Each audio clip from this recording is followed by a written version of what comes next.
Eto mga Boss Ring Magazine muling binalikan ang tila nasayang na magandang salpukan sana nila na Oya Inoue at John Riel Casimero. Makikita po dyan mga boss na nasa top list sila Inoue at Casimero. So muli nga po napansin ng The Ring si Casimero matapos ang kanyang ipinakitang magandang laban kay Luis Nery, kabilang dyan ang nakansilang laban nila, pambansang kamao Manny Pacquiao at Errol Spence.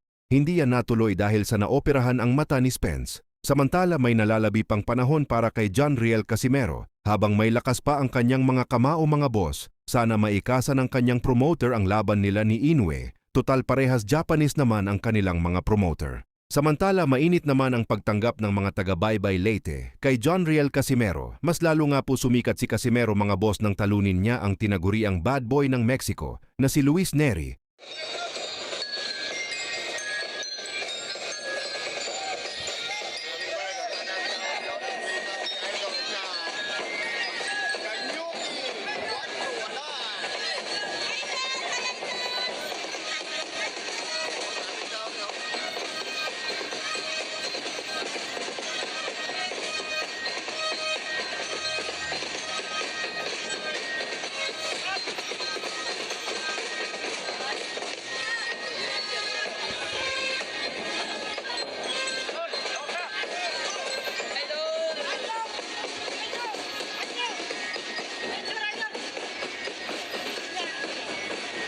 Samantala mga boss, matapos nga po ang impresibong panalo ni John Riel Cuadro alas Casimero kay Luis Nery, unti-unti nang napapansin si Casimero sa Independent World Rankings, katulad na lang ng IBO kung saan nilagay dyan si Casimero sa pang number 8 sa featherweight. At ngayon naman mga boss, napansin na rin si Casimero ng ESPN Featherweight Rankings, kung saan nilagay nga po nila dyan si Casimero sa pang number 7. Hindi man sila credited ng sanctioning world rankings katulad ng IBF, WBA, WBC, and WBO mga boss, ay malaking bagay pa rin yan para kay John Riel Casimero upang mapansin siya sa sanctioning world rankings. Sa ngayon hindi pa nag-updates ang 4 na sanctioning world rankings mga boss.